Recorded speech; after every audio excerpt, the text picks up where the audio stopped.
So I'm standing there going, all right, just give me a challenge.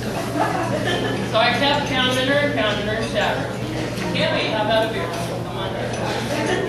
So she ignored me for a little while. So I kind of sucked up to her dog sitting a little bit. So I kept making her want to sit bark. Give me a sit bark. I'm chatting. You got a cat, you got a squirrel. Now I want to sit bark. So she kind of started going, okay, we'll get you one, I promise. I'm going, okay, here's that fish. Get it one. So she doesn't know I need this. Monday I get, I said, okay, I'm serious now. Will you please come for a beer? Yeah, I'll sit down, meet some. It's your opinion, man. And I got this email while I was at work. And it said, yes, I can do that. So I was trying to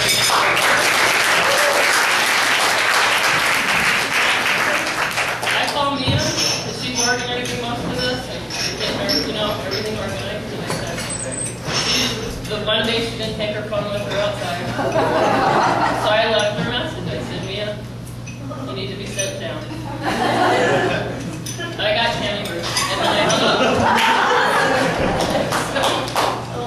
I got an email back from her. Crew, turn on your damn phone. So we talked, and the rest of the basically history. And we cannot tell you from the bottom of our hearts how very much for doing this. Tammy's not asking for anything. She came down. None of us out of goodness of her heart.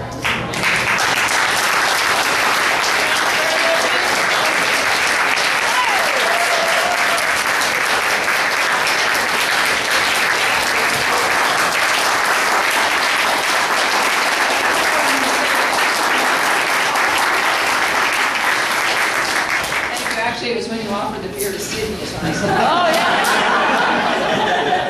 that was the big, I have to say I'm getting,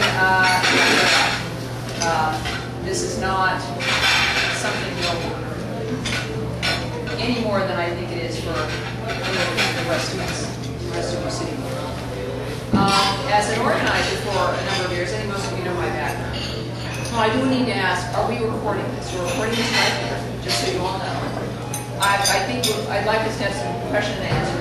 I do have veto power, though, over the recording. So this won't necessarily, it's not like a C-SPAN that is happening right now. But I also want to make sure that you're all as comfortable as possible to say what you need to say and to ask me what you want to ask. And I'm, of course, Lord knows, always comfortable to say whatever I think.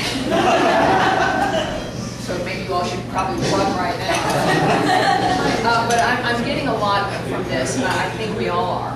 And we're all here ostensibly because of something we have in common, certainly, an individual.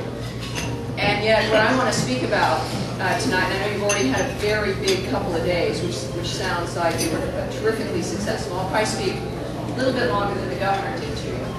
I don't think she's got any Irish in her. I'm not sure because she's able to shut up on occasion. But a sign in my office says I'm talking and I can't shut up. And that's the Scots-Irish. Most of your favorite hosts are either Irish, Scots-Irish, or Jewish, if I'm correct. And primarily that's because we're the groups with oral histories. Our families have gone through millennia telling stories, and we still are telling stories to this day. So it becomes kind of instinctive. And the great thing is about being an American woman and being here now, as all of us should feel like we're very lucky, is that we can tell stories, and we can speak our mind, and we can see change happening without real serious things happening to us other than our taxes being raised. We're going to take care of that too. So tonight, what I want to do is certainly expand on a bit of what we have in common, which is Governor Sarah Palin. But why we have her in common, the nature of how diverse this room is, and having come from the left, I really don't like that word very much. But when you do look at these tables, and I've been doing, you've probably been watching me staring at your tables through the evening, it's because what I'm seeing is America. And having come from the left, I never really saw America at the tables I was sitting at. And even going to Republican events, I don't necessarily see America. And suddenly at the tea parties, and at this event, I'm seeing this. And that's the beauty of what's occurred because of this launch that we've had, because of an individual. I also want to focus on the larger framework, that while Sarah Palin certainly is representative of something, I think, much larger, it is also, though, the nature of what has brought us all to this point here, and how it can't stop regardless of what one individual may decide. Now, I don't know the governor. I've spoken with her. We all have drawn our impressions about her. And from the politicians that I know in my activist history, it's safe to say I've never, I think all of us can say this, have seen anyone quite like her.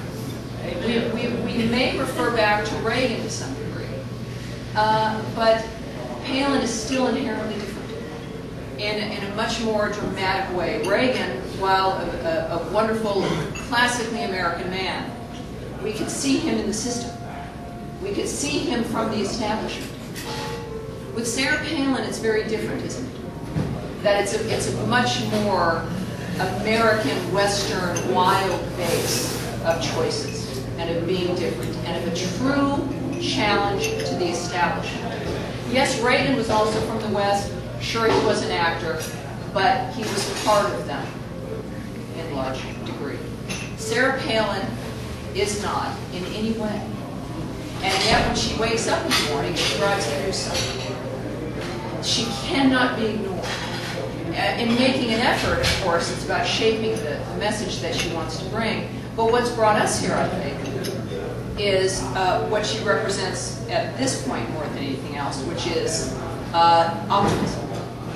The nature of who we really are. And Reagan did that as well. And I think one of the things I've said, for those of you who listen to my show, is I encourage people to never forget, as Americans, who we are. Who we are by ourselves. Sarah Palin intrigues us because we do see ourselves in her. We see our optimism. We see our love for this country.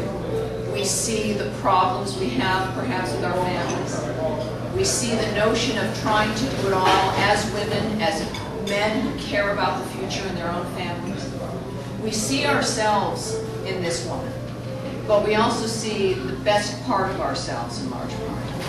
And so far we haven't been disappointed. So we don't see hope. We see an actual existing optimistic way of life. A love of who she is, a love of her family, embracing perhaps also the difficulties, not looking at them as something that needs to be changed, but something that makes us better people. Bristol Palin had noted in an interview recently that telling her mother of her pregnancy was more difficult than going to the neighbor. And what it tells you, though, is that that mattered to that young woman.